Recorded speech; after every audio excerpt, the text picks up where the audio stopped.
Market का situation तो काफ़ी ज़्यादा हरा-भरा था, लेकिन जितना ऊपर-ऊपर से देखने में फ़ील हो रहा मार्केट हमें हरा-भरा, उतना हरा-भरा सही में मार्केट है नहीं। सबसे पहले तो ओवरऑल मार्केट की भी अगर हम बात करें, जो मार्केट हमें ऊपर-ऊपर से भी हरा-भरा दिख रहा था, वो आधे दिन के बाद हरा-भरा हुआ है।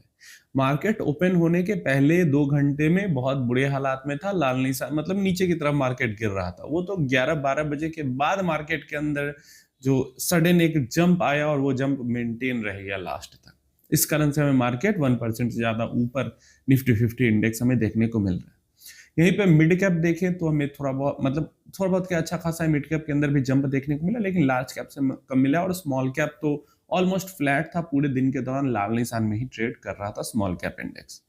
तो अंदर अगर देखें तो अंदर मार्केट के अंदर उतनी तेजी देखने को नहीं मिली है, लार्ज कैप के अंदर तेजी ज्यादा रही।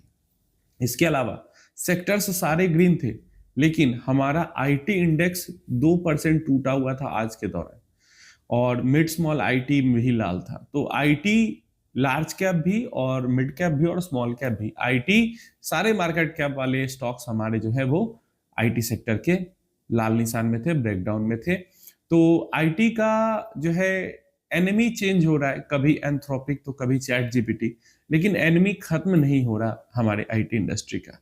तो ये एक थोड़ा-सा यहाँ पे परेशानी आईटी के साथ बना और इस कारण आईटी आज डाउन था। अच्छा, ओवरऑल मार्केट में जो थोड़ी बहुत जो ये हरियाली थी वो क्यों थी वो समझ लेते हैं। सबसे पहले जो छोटे-मोटे अपडेट्स हैं उसके बाद एक बड़ा ब्रेकिंग अपडेट है, ब्रेकिंग न्यूज़ है, जो कि एक शिफ्ट को बताता है हमारी सरकार की, उसके बारे में ही बात करेंगे। वही मेन रीज़न है मार्केट के अंदर ये 11-12 बजे के बाद ग्रीन होने का मार्केट का। सबसे पहले तो एक अपडेट आई कि 15 एलपीजी शिप्स, एलपीजी से भरी हुई ships 15 safely straight of Hormuz से क्रॉस कर गई है, उस पार से इस पार आ गई है। इंडियन नेवी उसको एस्कॉर्ट कर रही है और सेफली पास कर गई है। तो ये डेफिनेटली अच्छी न्यूज़ थी हमारे लिए यहाँ के लिए, क्योंकि गैस और तेल यही 2 चीज़ों के संकट के ऊपर तो लगातार बातें हो रही है। तो ये अच्छी अपडेट है। अगर ग्लोबल अपडेट, इंटरनेशनल अपडेट की बात करें तो यहाँ पे higher Chinese official and higher US officials ने ये बातें कंफर्म की है और अपनी रजामंदी, दोनों ऑफिशियल्स ने अपनी रजामंदी जताई है कि स्टेट ऑफ हॉर्मुज पे कोई भी देश टोल वसूल नहीं करेगा। क्लियर है, तो ये थोड़ी बहुत पॉजिटिव न्यूज़ है। इसके अलावा ट्रंप की तरफ से ऐसा मतलब अपडेट आया है, ट्रंप और सी की जो मीटिंग हुई है वहां से अपडेट आया है कि सी ने यहाँ पे आश्वासन दिया है अमेरिका को कि अमेरिका का जो चीन है, अमेरिका का मदद करेगा स्ट्रेट ऑफ हॉर्मुज को वापस नॉर्मलाइज करने में। तो ये चीज भी पॉजिटिव अपडेट थी। तो ये दोनों पॉजिटिव अपडेट थी और ओवरऑल जो ग्लोबल मार्केट था वहां पे भी संकेत बहुत ज्यादा बुरा नहीं था। एशिया के कुछ मार्केट्स गिरे हुए थे, जैसे चाइनीज मार्केट गिरा हुआ था, तो कुछ मार्केट एशिया के गिरे हुए थे, लेकिन ओवरऑल ग्लोबल जो संकेत थे वो ठीक ठाक थे, बहुत ज्यादा पॉजिटिव नहीं, बहुत ज्यादा निगेटिव नहीं। तो ये भी थोड़ा बहुत पॉजिटिव न्यूज था। हाँ, एक चीज जरूर है, ऑयल मार्केट के अंदर में गिरावट नहीं हो रही है। ऑयल जो डिफरेंट मुर्बन क्रूड है, ब्रेंट क्रूड है, क्रूड ऑयल है, डब्ल्यूटीआई, ये सब 100 के ऊपर ही ट्रेड कर रहे हैं। तो वॉर को लेकर या स्ट्रेट ऑफ हॉर्मुज को लेकर ये ऊपर ऊपर से बातें हो रही है, लेकिन कोई सख्त पुख्ता कदम जो अभी तक नहीं उठाया गया है उसको क्लियर कराने में, इस कारण से ऑयल के प्राइसेस नहीं गिर रही। अब हमारे यहाँ पे क्या अनाउंसमेंट हो सकती है, अभी हुई नहीं है। अभी सोर्सेज से खबर है और न्यूज ही निकल के आई, और न्यूज भी ग्लोबल लेवल पे मीडिया हाउसेज इसको कवर कर रहे हैं। मतलब ब्लूमबर्ग ने भी इसको कवर किया, bloomberg.com ने इसको कवर किया, इसके अलावा मनी कंट्रोल ने भी कवर किया है, इकोनॉमिक टाइम्स ने भी कवर किया, और सब सेम अपडेट दे रहे हैं। तो यहाँ पे अपडेट ये है कि थोड़े दिनों पहले या मैं कहूँ कुछ महीनों पहले आरबीआई ने हमारे सरकार को एक सलाह दिया था कि फॉरेन इन्वेस्टर्स पे टैक्स को लेके थोड़ा सा राहत दिया जाए। अब आरबीआई अपनी तरफ से जितना कदम तो उठा रहा है रुपये को बचाने के लिए, उतना तो अपनी तरफ से उठा रहा है।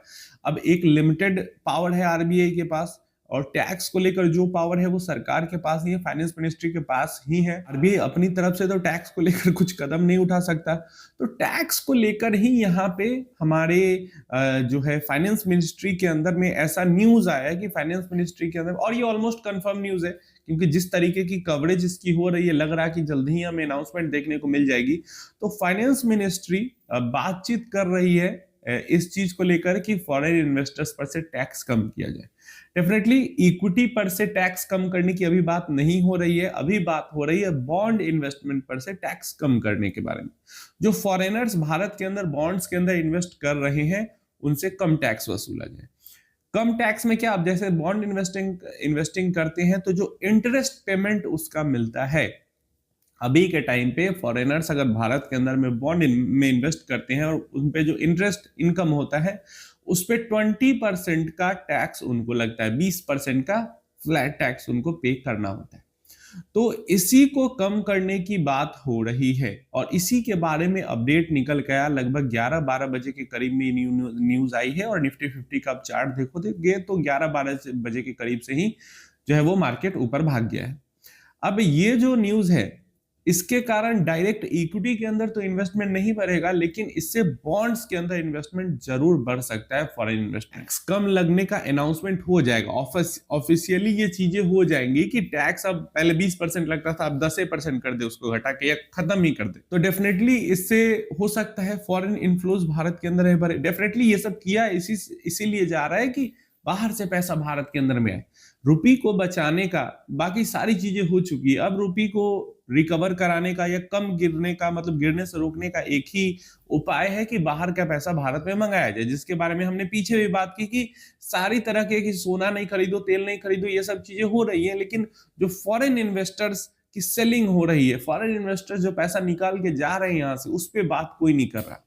कल या परसों के वीडियो में हमने ये बात की थी और आज हमें ये चीज देखने को मिल रही है कि ऐसी न्यूज़ेस आ रही है, मतलब कहीं ना कहीं बातचीत तो हो रही है और हो सकता है ये पहला कदम हो। इसके बाद आने वाले समय में हमें एफआईआईज के लिए इक्विटी में भी टैक्स को लेकर कुछ रिलैक्सेशन देखने को मिले, ऐसी भी सोच हो सकती है। तो अभी सिर्फ देखो, सिर्फ बॉन्ड्स के अंदर सिर्फ एफआईआईज के लिए टैक्स कम करने के बाद बात पे मार्केट में इतनी तगड़ी रैली है और आगे चल के अगर इक्विटी के लिए भी एफआईआईज के लिए टैक्स कम किया गया तो हमें बहुत तगड़ी रैली इक्विटी मार्केट में देखने को मिल सकती है अगर ऐसी अनाउंसमेंट हुई तो, जो कि बहुत कम उम्मीद है, ना के बराबर उम्मीद है, लेकिन वही है कि ये चीज जो हुई है ना, इससे तो थोड़ी सी उम्मीद जग गई है। जो उम्मीद पूरी तरीके से खत्म थी वो उम्मीद जग गई है, क्योंकि ये बहुत बड़ा कंसर्न है। रुपी का डेप्रिसिएट होना बहुत बड़ा कंसर्न है।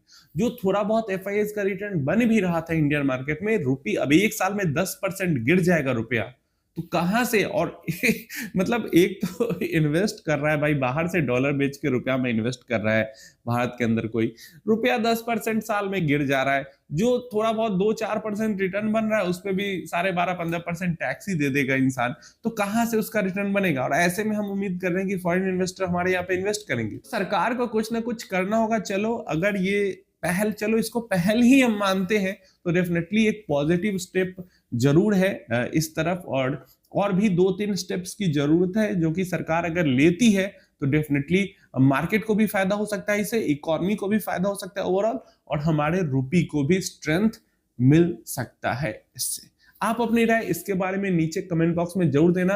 आप एफआईआईज के टैक्स कम करने के सपोर्ट में हो या फिर उसके विरोध में हो, क्योंकि एफआईआईज का टैक्स घटेगा तो डेफिनेटली सरकार का इनकम भी उससे कम होगा, और अगर ये लोग टैक्स नहीं हटाते हैं तो बस वही दिख रहा है, फॉरेन इन्वेस्टर्स भाग रहे हैं।